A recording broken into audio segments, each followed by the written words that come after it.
Hi, I'm John Turzak, and today I'm going to answer another simple question, but a very relevant question, which is how to make praline. And this is basically going to be almonds and sugar and water cooked in a certain way. We're going to start out by putting a cup of granulated sugar in this saucepan, and I'm going to put a half a cup of water in there. And we're going to let that cook until it becomes caramel. Then we're going to put about 3 ounces of almonds, mix it into it with this wooden spoon, and turn it out onto an oiled sheet pan. And that's going to be the end of it. Then we're going to cool it, and then I'll talk to you a little bit about things you might consider doing with it. So I'll be back in about 5, 8, 9, 10, 11 minutes till that gets caramelized. I'll show you what that looks like, and then we'll proceed to finish off the praline. Okay, it's been about 15 minutes on the cooking of the caramel, also known as we're making candy. All right, it's brown now. I'm taking it off the fire in 1 second. I'm going to tip it so you can see it. Just let it settle down a little for a minute before we add the praline to it. And I'm going to put a little bit of oil on the back of this sheet pan right here, because we want to be able to get the praline off of it easily. Okay. I'm going to put the almonds in there. I'm going to mix it up.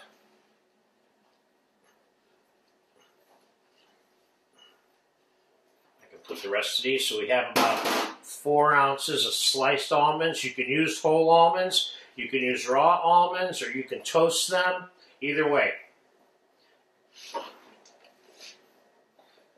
Dumping it on the sheet pan. Spread it out.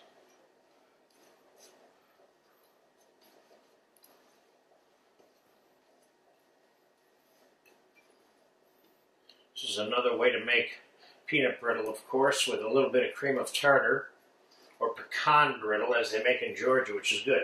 Okay, we're going to allow that to cool for a couple of hours, then I'm going to come back and we're going to talk about how to use it, and you'll see that this will probably come off the sheet pan in one big piece after it's cooled off. Okay, so I'll be back when it's cool, and then we'll play with it a little bit, okay? All right, this praline sat on my dining room table overnight, and we're going to take some of it off here, and we're going to, see here? Look, got peanut brittle here. We're going to put this in a food processor, and we're going to make some praline paste out of a portion of this.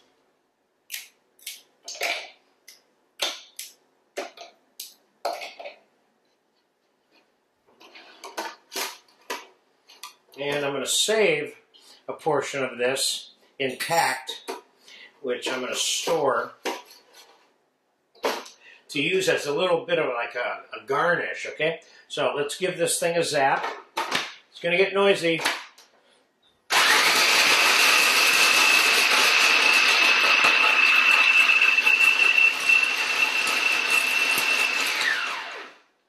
Looking good.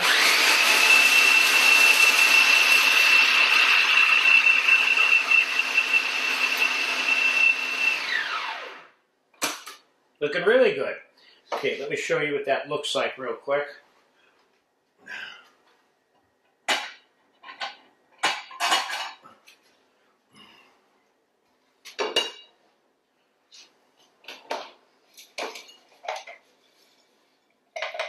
Now, I could have made it finer than that if I wanted to, but I'm going to use this to sprinkle over some sticky sauce on a cream puff or an eclair or something like that. So I want a little bit of texture left in it, like you see here.